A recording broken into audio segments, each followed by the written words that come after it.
Oi, nono ano. Hoje nós vamos estar falando do capítulo 28 e 29 do nosso livro. Começa na página 294, tá? Nós vamos dar início primeiro no capítulo 28, onde a gente vai falar como você pode cuidar do meio ambiente na sua comunidade, tá? Hábitos de consumo e impactos ambientais, tá? A partir da industrialização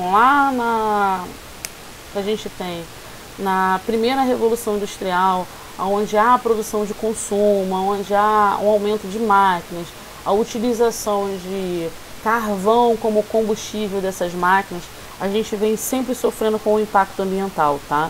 Desde lá a primeira revolução industrial, teve a primeira, teve a segunda, e na segunda foi mais intensa, né? Mas na primeira também teve, não tanto como a segunda, porque a segunda que começou com o carvão, me desculpa, foi na segunda que começou com o carvão. Então, máquinas passaram a operar a uma grande escala, substituindo os trabalhos artesanais. Esse aumento da produção ele resultou no crescimento do consumo e de demanda, o que potencializou o uso de recursos naturais. O capitalismo, somado ao aumento populacional, globalizou o impacto ambiental resultante no consumismo. O consumismo de quê? O consumismo que a gente tem.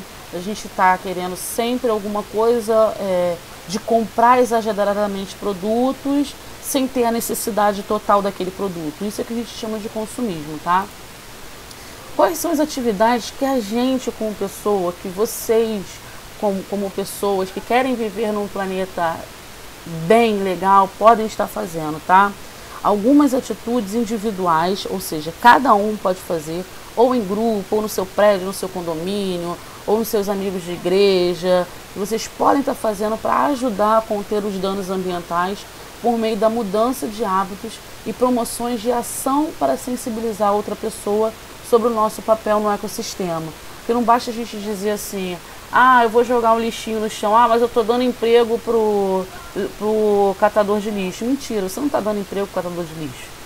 Simplesmente você está poluindo, porque se o lixeiro não passar ali naquele momento e aquele papelzinho de bala voar até a lagoa de Araruama, vai poluir do mesmo jeito. Então a gente tem que pensar num coletivo.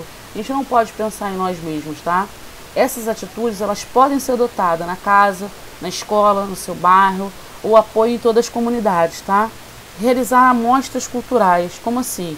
Eventos educativos que permitem a divulgação dos trabalhos feitos por nós, professores, por vocês, alunos, tá? Que às vezes fica restrito na sala de aula, mas que a gente pode estar passando. Reduzir o consumo de plástico. Como assim reduzir o consumo de plástico, né? A gente está vivendo aí, onde a gente vai no mercado hoje em dia, a gente não tem mais a sacolinha. Mas a sacolinha ela é vendida. Ela é vendida, mas a gente sabe que existe uma outra sacola que a gente pode estar utilizando. Então nós podemos também utilizar essa outra sacola, tá? Existem sacolas biodegradáveis, tá? Existe. Só que esse produto ainda não está sendo totalmente comercializado. Em alguns mercados, até de Araruama, eu andei vendo que tem, mas não há, tá? Evitar o quê? Desperdício da água potável. Isso é o principal, tá? Fazer a compostagem. Quem não sabe fazer a compostagem, é simples. Aqueles alimentos de matéria orgânica que a gente usa na nossa cozinha, que não vai ser mais utilizado, casca de batata, casca de cenoura, casca de ovo, a gente pode colocar na terra e servir como adubo, tá? Porque a gente pode descartar ele no ambiente e ele pode virar, trazer bicho, pode rato, dependendo daquele descarte, daquele lixo que a gente não sabe como é feito. Então a compostagem é uma das saídas que a gente tem também, que a gente pode fazer. Não é difícil de fazer, todo mundo pode fazer, todo mundo tem uma plantinha em casa, ou a vovó tem, ou a titia tem. A gente pode pegar essa terra que a gente vai adubar na compostagem e levar para adubar essa terra e dar nutrientes para a planta. A gente também tem a redução na produção de lixo, né? Como assim? Professora, como que eu vou reduzir como é que eu vou reduzir meu lixo? Gente, existem várias formas que a gente pode estar fazendo, que a gente pode estar reduzindo o lixo, né? A gente tem aí os 5R, que a gente diz que é os 5R's da sustentabilidade. Quais são esses 5R's? Eu até vou falar depois no próximo slide para vocês. Mas é repensar, recusar, reduzir, reutilizar e reciclar. A gente pode estar fazendo isso dessa forma, né? Reduzindo o nosso lixo, a nossa produção de lixo, utilizar alimentos que não tem uma embalagem, que a gente descarte ele, a embalagem pode poluir o ambiente.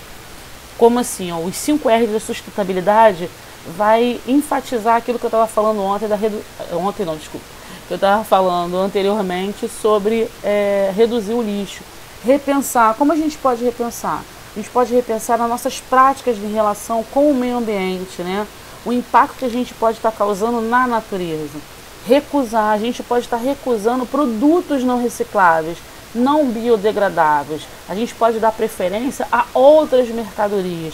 Aí vocês podem falar assim comigo: ah, professora, mas às vezes um produto que ele é bom para o meio ambiente, ele é caro. Sim, ele ainda está um pouquinho caro, nem tanto, né?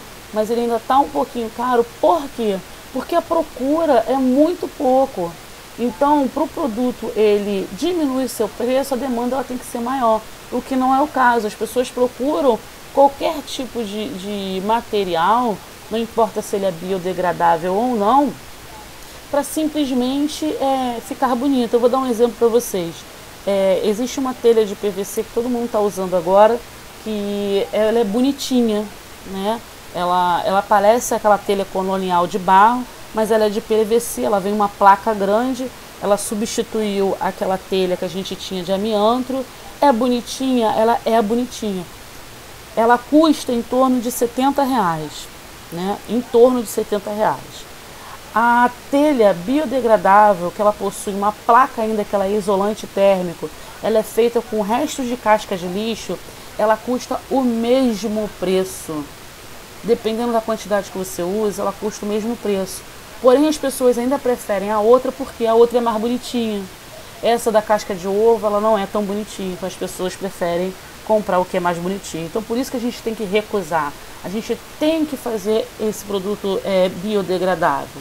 Reduzir a produção de lixo, né? Adquirindo produtos com maior durabilidade, usar pilhas recarregáveis, lâmpadas de LEDs, reutilizar produto, reaproveitar com a mesma finalidade ou com outras possibilidades de uso, evitando descarte, por exemplo, né? Reciclar. A gente reciclar consiste o quê? Na separação do nosso lixo, o processamento de matéria-prima ou a produção de novos produtos. Coleta seletiva, reciclagem facilita muito a gente. Vamos falar agora do capítulo 29. Como a biologia ela interage com as demais áreas do conhecimento, né? Ela começa na página 303 do livro de vocês. Por quê? Eu falei antes para vocês, no capítulo anterior, dos 5 R's de reciclagem, de sustentabilidade, de quais atitudes que a gente pode tomar como ser humano, como pessoa, para o nosso ambiente. E no capítulo 29 eu vou dizer como a biologia ela entrega esse conhecimento com outras áreas. Por quê? A biologia ela acaba sendo uma ciência multidisciplinar, ou seja, ela engloba várias outras matérias, né? Ela é uma ciência que estuda a vida em todas as suas concepções, desde a origem, o funcionamento, diversidade e relações até a sua evolução. Porém, para alcançar seus objetivos de estudo, ela deve interagir seu conhecimento com outras áreas. Por essa razão, ela é considerada uma matéria, uma ciência multidisciplinar, tá? A ciência, ela atua em conjunto, tá? Muitas são as contribuições das suas áreas de conhecimento para o avanço da biologia, tá? A matemática, por exemplo, ela é essencial para a construção e interpretação de gráficos e tabelas, além de analisar estaticamente, né? Fazer análises estáticas. A gente tem a bioestatística ou a matemática aplicada na biologia, tá? Que faz o quê? Análise de probabilidade, que é fundamental para a gente aprender, por exemplo, heranças genéticas que a gente tenha. A gente tem a física também, que contribuem com informações de medição de grandeza, como a temperatura, a intensidade, pressão, é o que a gente precisa, porque a gente pode usar a física, por exemplo, para interpretar fatores abióticos que interagem no nosso sistema, na nossa biosfera, que influenciam os seres vivos. A gente tem os conhecimentos da química, que são fundamental para a gente entender a composição química dos seres vivos. todos os seres vivos, né? A gente pode explicar o processo, por exemplo, da respiração celular, o processo da fotossíntese, o processo da fermentação. A gente tem a geografia também, que ela pode estudar o espaço geográfico, né? Que a gente chama de paleontologia, que é a ciência que dedica ao estudo de vestígios de seres vivos, dos fósseis, com o que? O planeta Terra, com onde esse fóssil passou, com a geologia daquela terra que foi feita ali. E a gente tem a bioética, que estuda problemas e implicações morais relacionados ao avanço da biologia e da medicina sobre a vida, que envolve áreas distintas como a filosofia e até mesmo o direito, tá? Pesquisas interdisciplinares. Pesquisas interdisciplinares.